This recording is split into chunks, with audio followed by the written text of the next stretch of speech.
Hi, I'm Hera Estroff Morano, and I am a writer and an editor. I've been a writer and an editor for longer than you can imagine.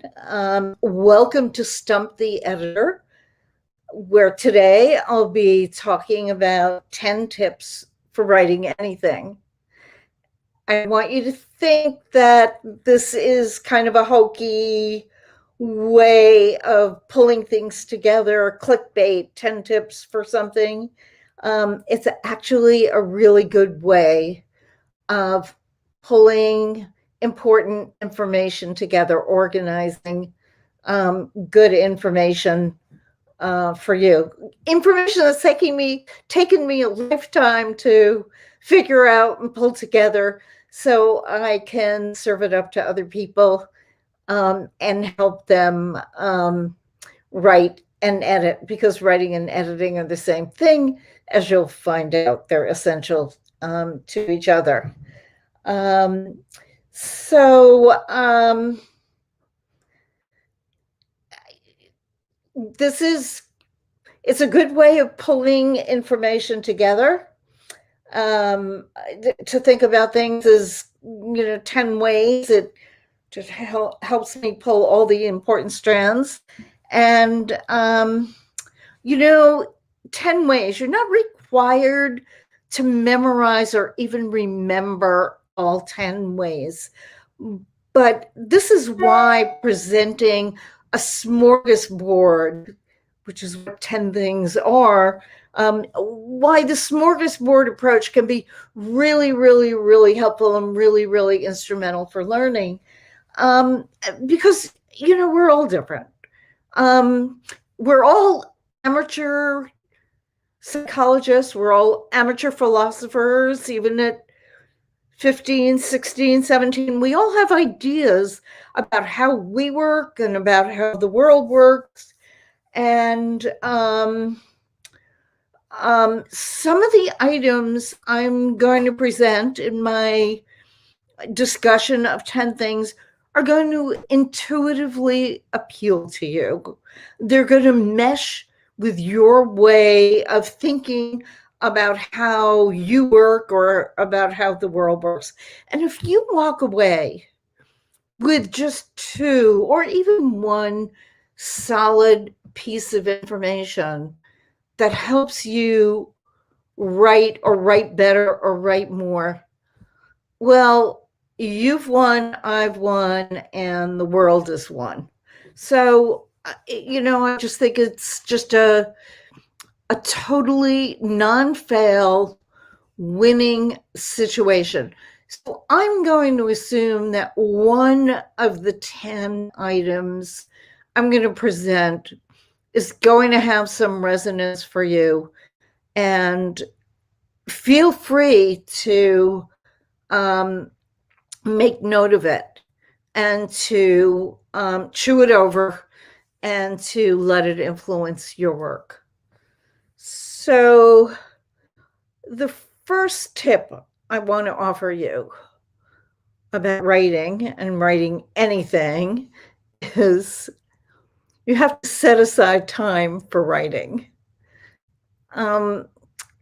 Because if you don't set aside time, it won't happen, because writing is hard. I know lots of people think, oh, I work better under pressure. I'm a professional writer. I have deadlines all the time, and I can guarantee you that a little tiny bit of pressure is often very good. But the kind of pressure of constant deadlines is really not a creative force for most people, or for all people most of the time. So don't delude yourself. It's a common mistake to think that you write better under pressure. You don't. Writing is actually hard, and you have to know what you think in order to write. So to know what you think, you have to excavate your own mind. And you have to ask questions of yourself. You have to ask yourself, what do I think? What do I think about a specific topic? do I think this way? First of all, is this information true? I mean, we live in a time where we really have to know something about the source of our information in order to be able to trust it. We need a very firm grip on reality. So is what you think, you have to ask yourself whether what you think is right or true, and whether it's right or true under all conditions, all the time, all circumstances. So that's one way to start off after you set time for writing. Number two, of course, in order to write, you have to gain access to yourself. It doesn't just flow.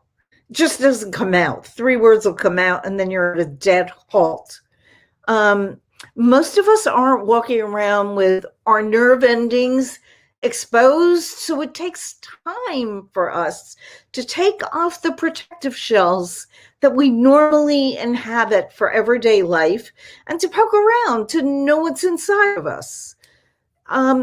So one way to do that is to just start writing, uncensored. Don't stop yourself. And it may take a while of just writing to begin to say anything. If you need something to start you off, because it just isn't coming, write an email, write a letter to your first boyfriend or girlfriend, to the kid who bullied you, to a family member that you miss, or read something that stimulates you in some way, a poem, an opinion article.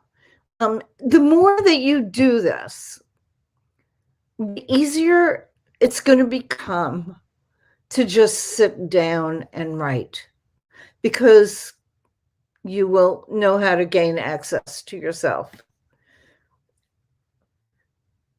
Number 3, capture your ideas.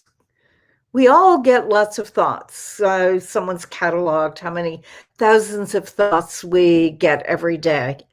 The trick is remembering them.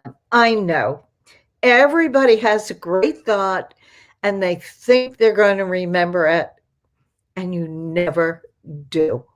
It just doesn't happen.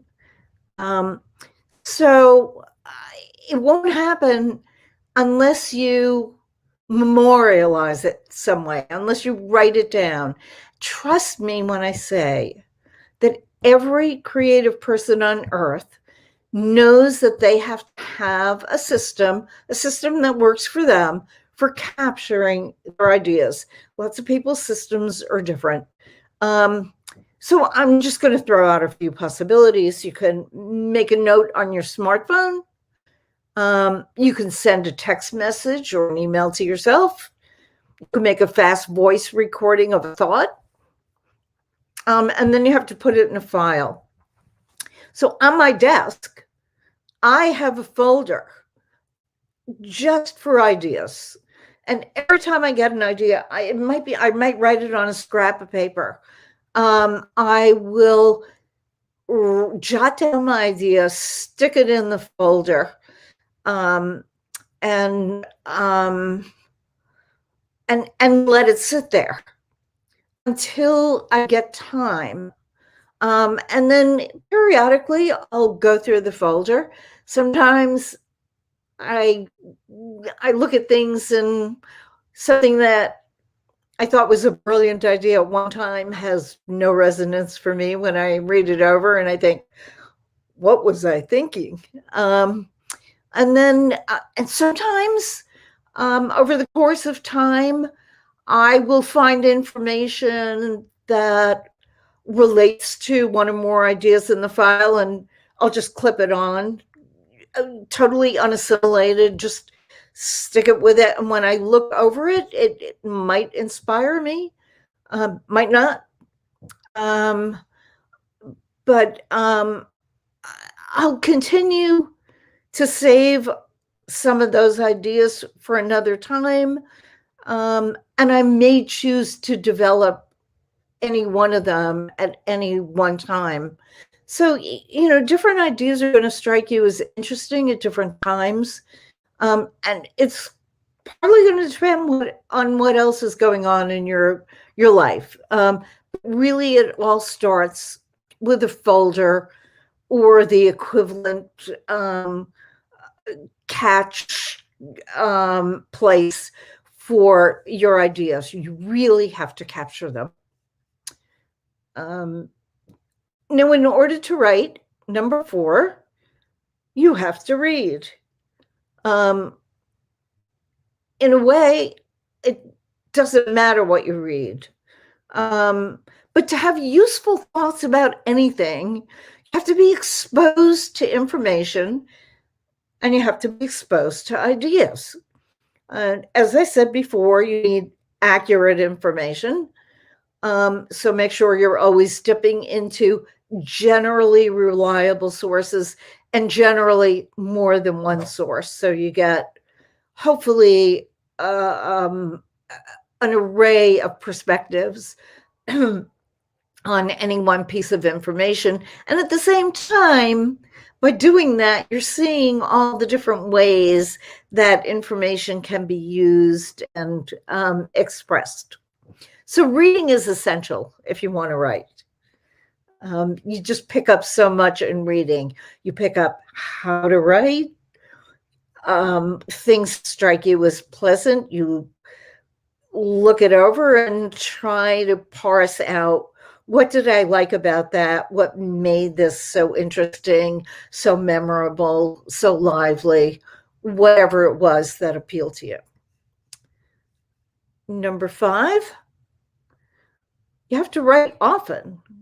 And the reason why you have to write often is that you have to learn to have access to yourself.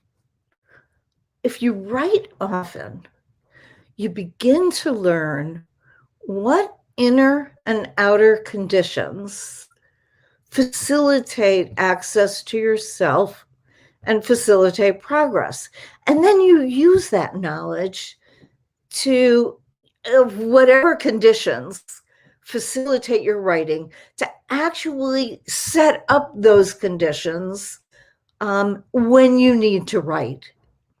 And of course, there are going to be times when you set up the conditions to write and nothing's going to flow. But if you're writing regularly, you'll just let that roll by because, one lost opportunity is not going to matter if you're writing regularly.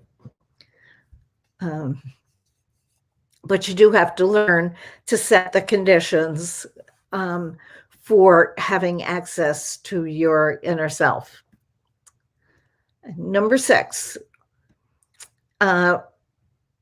write a lot, and then put it away for a little bit, a day, a few days, depending how close you are to the deadline, an hour or 2, or a couple of hours overnight. And when you go back to it, if you're not fooling yourself,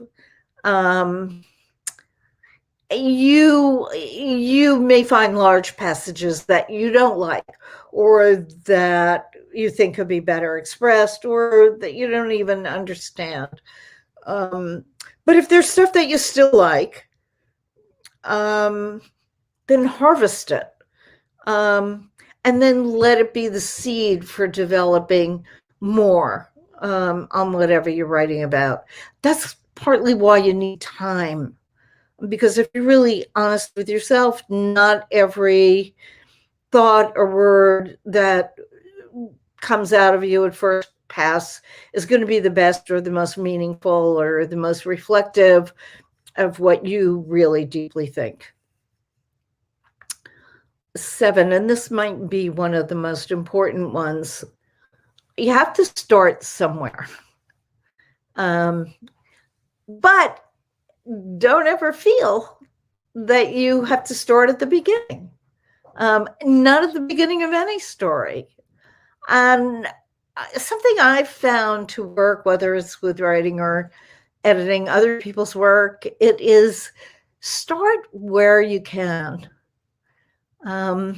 Whatever story you're telling, whether it's fiction, whether it's an essay, start with what interests you, um, and why it most excites you. Um, and as you tell whatever story that you're getting at, it may change shape. So doors in your head open as you go, as you probably know. The Italians have a wonderful expression for it, which translates to the appetite comes while eating. You may not keep what you wrote first, or you may alter it in some way, but as you go, you gather steam and you gather access to yourself, and more flows, and you're writing more, and it becomes easier to gain access to what you're thinking.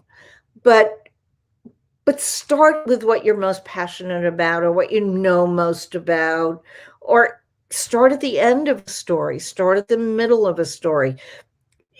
Writers do not necessarily begin at the beginning of a story. Number 8, getting into your writing, whatever story or essay you're writing. I think it's pretty important to rely on verbs over adjectives. Verbs are action words. We live in a dynamic world. So interesting verbs that tell a story in themselves, that convey movement, that convey action. They move your story forward. They give it a certain amount of power.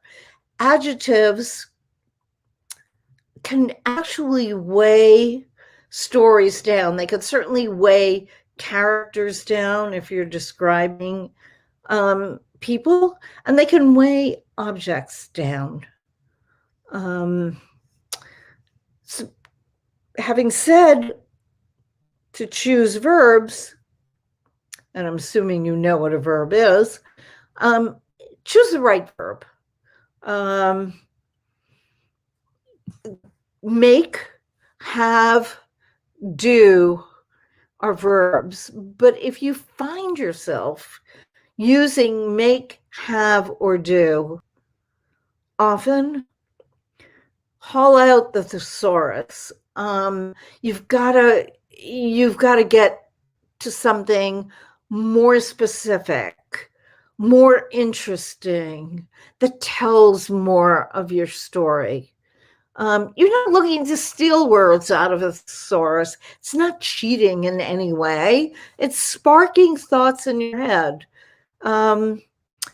So you look at a thesaurus and you ponder a cloud of words, and that pushes you to capture your thoughts with more exactitude. The color, the tone of a verb, you'll see it there, will help you identify what you're thinking and what you mean. So with thesaurus, to choose a verb instead of a very bland, colorless verb can really be very helpful, and over time really make your writing very lively, very captivating, very sparkling for people to enjoy. So again, avoid the broad word. You want the specific verb that has the right tone, the right color, and the right action. A sharp word, lots of color. Number 9, if you're writing something that requires more than one setting,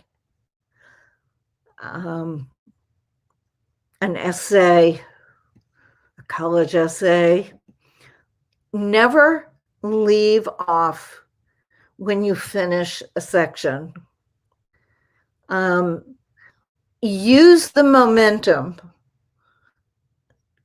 to gain a bit of traction on whatever the next chunk is that you're going to write. Trust me, this took me years and years of writing to realize. And it's really important in writing a book, which can be a very daunting long-term project. So think about when you finish a section, think about what's ahead and how what you just did connects to it, and sketch out that bridge to that next part. Because when you pick up next time, you just walk over that ready-made bridge and you're ready to start. You know how what you're about to do relates to what you've just done, and you're ready to begin on the next, to take that next step.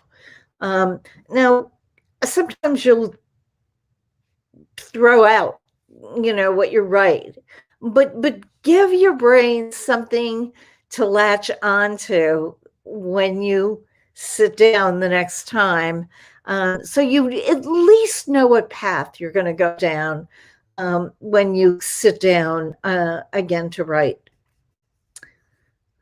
And number 10, edit yourself. All writing involves editing. You have to think of writing and editing as one continuous process. You actually can't write without editing.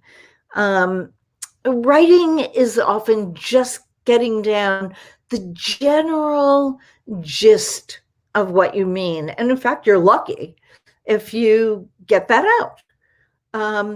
What editing does, you're going back over it, you're looking at it with a reasonably critical eye, and you're clarifying, you're polishing what you're writing.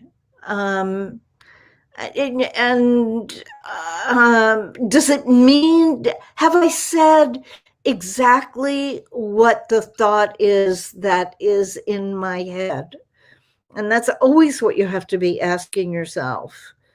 But very often, this is where you sharpen the verbs that you've chosen, because once you have the general idea down, you can be much sharper, much more specific in the verbs you choose, and you can choose words that have more color and add some flourish.